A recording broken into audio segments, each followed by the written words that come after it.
Okay, pagdating naman sa B components, no, sa B components, kung halimbawa, balikan natin yung diagram natin, ito yung A natin towards east, yung B natin ito. Okay, this is 60 degrees north of west. Ano nga itong resultant na ito? This is 6 units. Okay po. So yan. Sa B components, pag sinabing components, the X and the Y components. Ano po? So, ibig sabihin, dito sa B, meron tayong X, meron tayong corresponding X component and Y components. Paano ba natin makukuha yun? Ito, lagi nyong babalikan yung SOHCAHTOA. Ito, discuss nyo na to before. Okay? So, SO stands for sine theta equals opposite over hypotenuse. Sika naman, cosine theta equals adjacent over hypotenuse. And si TOA, tangent theta equals opposite over adjacent. Ano ba yung opposite, adjacent, hypotenuse? Okay. So, babalikan natin yung right triangle. No? Kapag meron tayong right triangle, pwede natin gamitin tong SOHCAHTOA na to. Okay? Ang magiging reference mo dyan, yung angle mo, let's say this is angle theta. Okay? Ito, alam mong ito ang hypotenuse ng isang right triangle. Okay? Siya yung pinakamahabang side. Ito yung tinatawag, kasi ito po ang magsisimula ka sa pag-identify ng reference angle mo. So, ito yung reference angle natin.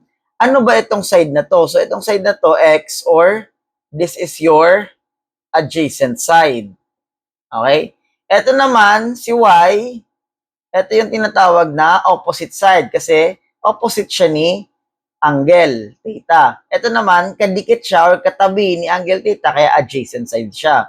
So, ito yung opposite side mo.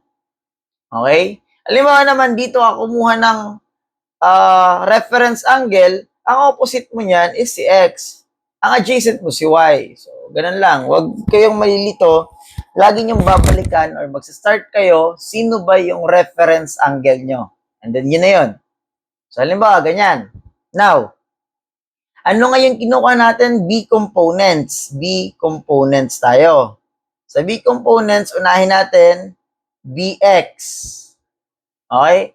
Kapag ka BX, eto yan. Ano ba yan? Adjacent side. Given yung hypotenuse, given yung angle theta, pwede natin gamitin ang cosine. Cosine theta. Ang theta natin is 60 degrees equals. Anong adjacent side natin? Ito yung hinahanap natin. X or BX over the hypotenuse. Ang hypotenuse natin is 6. Itong 6 units. Balikan natin. 6 units. So, ang value nitong hypotenuse natin is 6 units. Okay? So, sana nagigets nyo pa, no? So, yan. Ito yung K na tinatawag natin. K. Cosine theta equals adjacent over hypotenuse. Okay?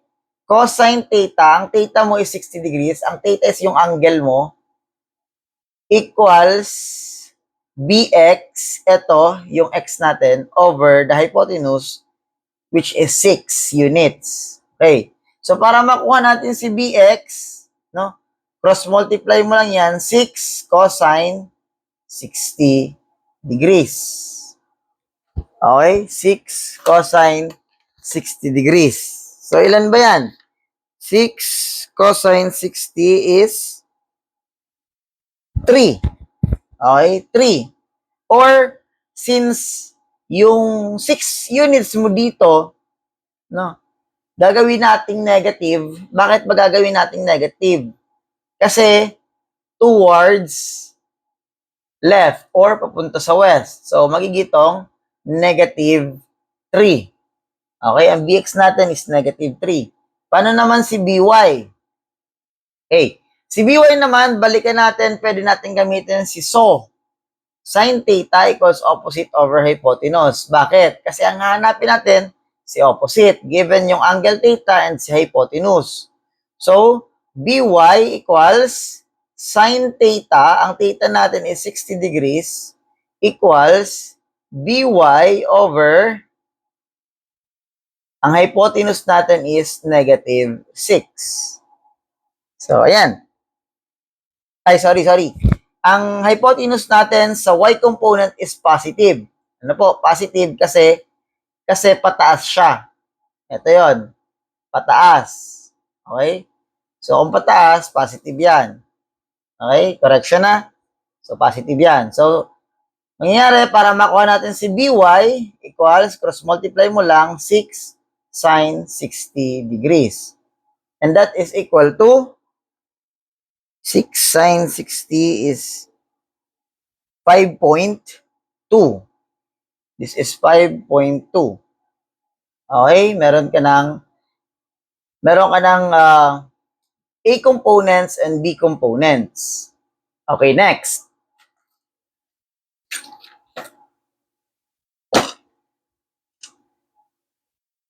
Ngayon, na meron na tayong mga components, kunin na natin yung resultant vector R. So, resultant vector R, no, is equal, or, sorry. Okay, now that we have already find the values of the components of A and B, i-add natin ngayon yung mga vector R. Ano ba yung vector R? Rx and Ry. Under Rx, nandyan si, ano yan? Ax plus Bx, or equal yan sa 8 yung Ax natin, then yung Bx natin is negative 3. So, plus minus 3 or minus 3 equals 5. So, ito yung Rx natin.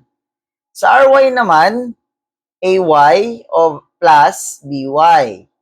Ang Ay mo is 0 plus 5.2. Okay? Ang sagot natin is 5.2. Ito yung Ry natin. Hindi pa yan yung resultant, ha?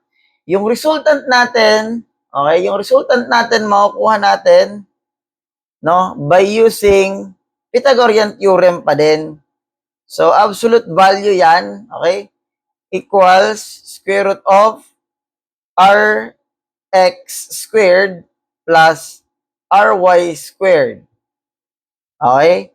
Yan. So, ano yan? That is square root of 5 squared plus 5.2 squared. Okay? And that is equal to square root of 25 plus 27.04. And this is equal to square root of 52.04 or approximately 7.21 units. Ito yung resultant R mo. Okay? Ito yung resultant R mo. Now, ano yung angle? Alin ba yung resultant R na yon nga pala? Ito yon, okay? Ito yon. Ito yung A towards east. Ito yung B. 60 degrees north of west. Yung resultant natin, ito yon. Okay? Yan yon. Ito yung resultant natin. Ibig sabihin, ang magnitude nito is 7.21 units. So, since vector quantity yan, kailangan natin ng direction. So, paano natin makukuha yung direction ngayon? Okay. The direction of angle of the resultant, ito po, gagamitin lang natin yung tangent or yung TOA. No? Sabi natin, tangent theta equals Ry over Rx. Okay? Ry over Rx. Now, ang hinahanap natin is the theta or yung angle. Ano? So, mangyari, angle equals, since the transfer to doon, tangent negative 1. Okay? Tangent negative 1. Then, yung ry over rx. Okay? So, continue natin sa next page. Okay? So, continue natin. So, kung ang theta mo is equal to tangent negative 1 ry over rx, no? Substituting the values, that is tangent negative 1, ang ry mo is 5.2 over 5. Okay? ry, rx. Then, solving for angle, ang makukuha natin dyan, okay, shift tangent ng 5.2 over 5. Okay. Ang makukuha natin is 46.7. Okay.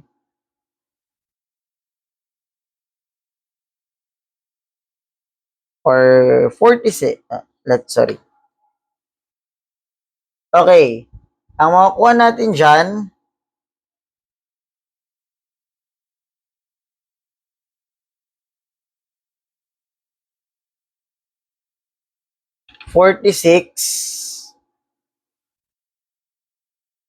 degrees. No? 46 degrees. Okay. Ano ba yung 46 degrees na yon? Papunta saan ba yon?